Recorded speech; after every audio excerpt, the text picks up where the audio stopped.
Sean bienvenidos una vez más al canal. A continuación vamos a resolver el siguiente ejercicio que está relacionado con el tema de campo eléctrico. Como podrás notar en la pizarra, tenemos un cuadrado.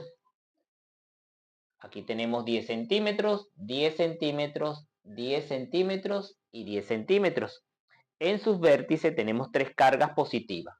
Una carga Q1, carga Q2 y carga Q3. El objetivo es hallar la magnitud de campo eléctrico en este vértice.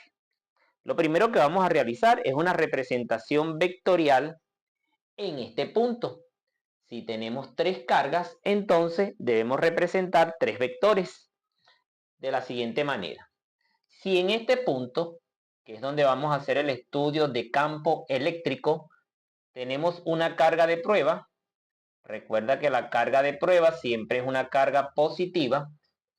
Como la carga Q1 es positiva y la carga de prueba en este punto va a ser positiva, entonces se va a manifestar una repulsión que va dirigida en este sentido.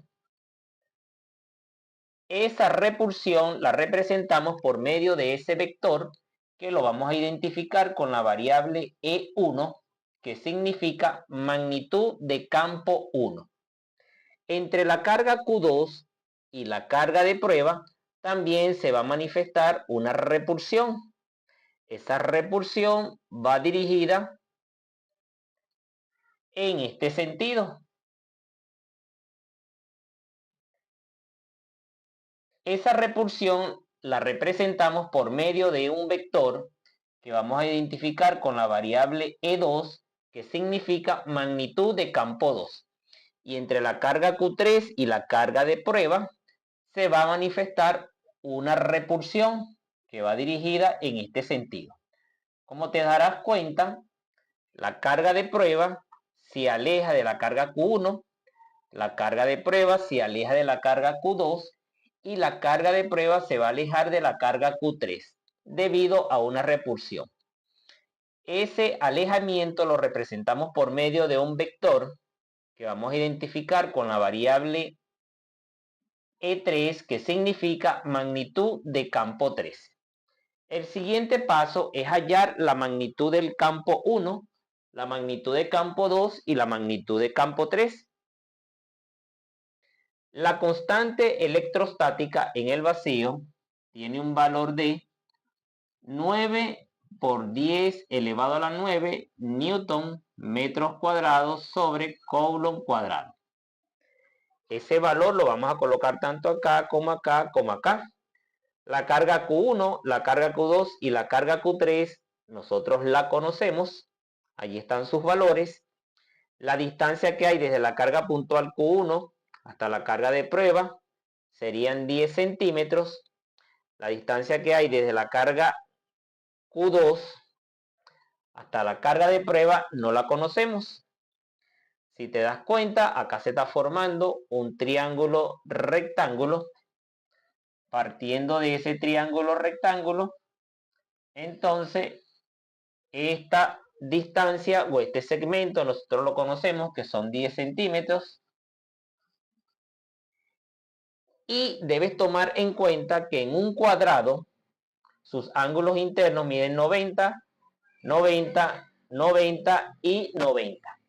Si esos 90 lo dividimos entre 2, entonces en este vértice vamos a tener un ángulo de 45 grados, que es el ángulo que tenemos acá.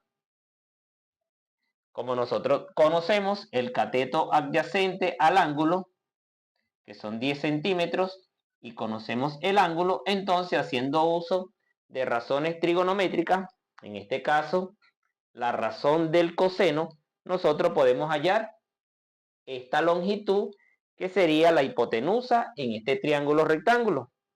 Pero esta hipotenusa la voy a identificar con la variable R3.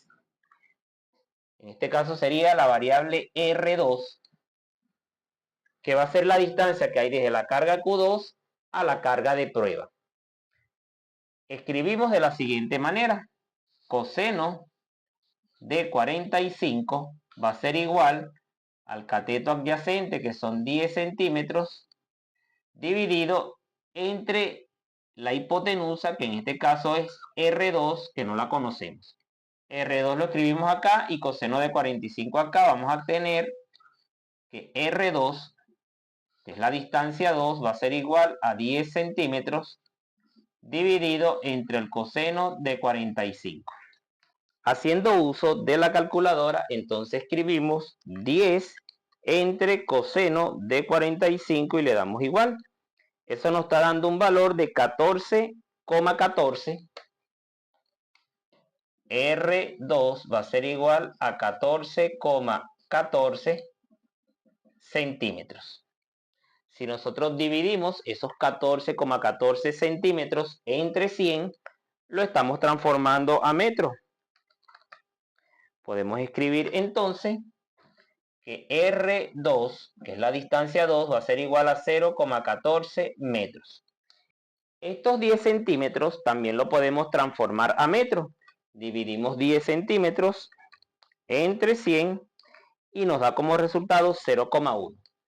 Quiere decir entonces que 10 centímetros es equivalente a decir 0,1 metro. Como ya conocemos toda la información correspondiente a cada una de estas variables, entonces vamos a sustituir sus valores. Hacemos uso de la calculadora y vamos a poder hallar la magnitud de campo 1, la magnitud de campo 2 y la magnitud de campo 3. Vamos a multiplicar 9 por 10 elevado a la 9 por 4 por 10 elevado a la menos 8, le damos igual y me está dando 360. Esos 360 lo dividimos entre esa potencia y nos da un resultado de 36.000.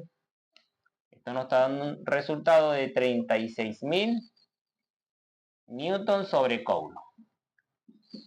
Vamos con la segunda magnitud, 9 por 10 elevado a la 9 por 3.27 por 10 elevado a la menos 8, nos da un resultado de 294.3. Lo vamos a dividir entre 0.14 y lo elevamos al cuadrado. Obtenemos un resultado de 15.015,3 newton sobre coulomb. Y calculamos la magnitud de campo 3, 9 por 10 elevado a la 9 por 3 por 10 elevado a la menos 8, nos da 270 entre 0.1 al cuadrado y obtenemos 27.000 newton sobre coulomb.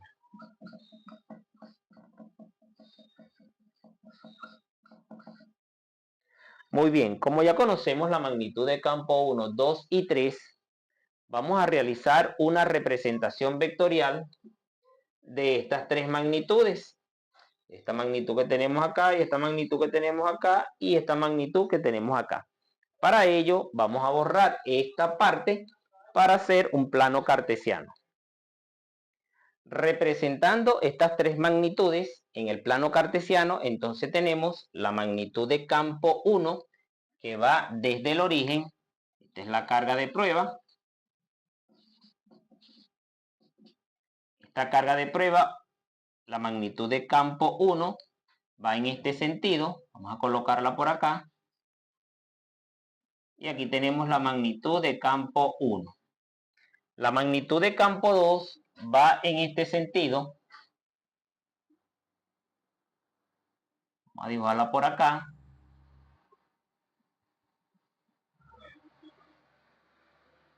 Y aquí tenemos la magnitud de campo 2. Y la magnitud de campo 3, que es de 27.000 newton sobre coulomb, la escribimos por acá.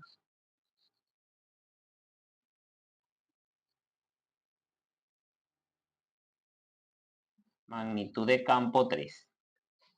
La suma vectorial de la magnitud de campo 1, la magnitud de campo 2 y la magnitud de campo 3 es la magnitud de campo resultante.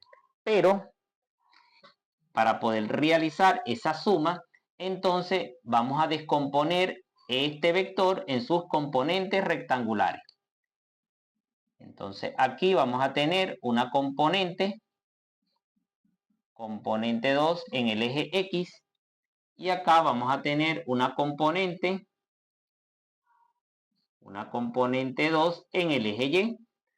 Para poder determinar esa magnitud de campo resultante, nosotros debemos determinar el valor de esas componentes. Recuerda que en este punto tenemos un ángulo de 45 grados. Para determinar la componente 2 en X, procedemos de esta manera.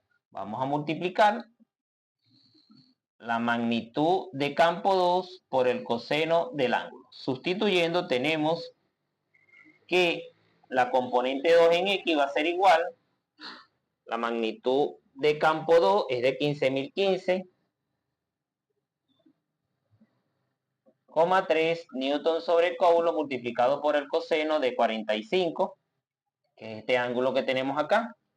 Componente 2 en X va a ser igual, multiplicamos 15.015.3 por coseno de 45. Eso nos está dando un resultado de 10.617,42 newton sobre Coulomb. La componente 2 en Y va a ser igual a la magnitud de campo 2 multiplicado por el seno del ángulo.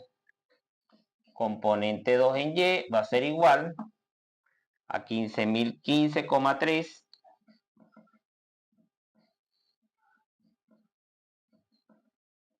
newton sobre Coulomb por el seno de 45. Como el seno de 45 es igual al coseno de 45, estos dos valores son iguales. Cuando lo buscas en tu calculadora, a multiplicar este seno de 45 por esto, nos va a dar el mismo resultado. Componente 2 en Y va a ser igual a 10.617,42 newton sobre Coulomb. Como ya conocemos la componente 2 en X y la componente 2 en Y, ahora sí vamos a poder determinar la magnitud de campo resultante en este punto. El siguiente paso sería realizar una suma de la componente 2 en X con la magnitud de campo 1.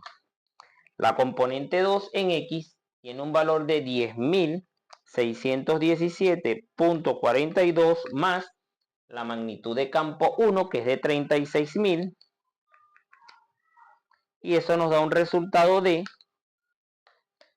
componente resultante en X va a ser igual a 46.617,42 newton sobre Coulomb. De la misma forma que realizamos esta suma, entonces vamos a realizar una suma de estos dos, de esta componente con este vector.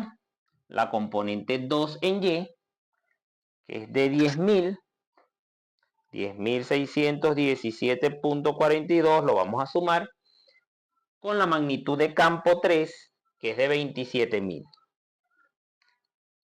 Y eso nos da un resultado de componente resultante en Y va a ser igual a 37.617,42 newton sobre Coulomb.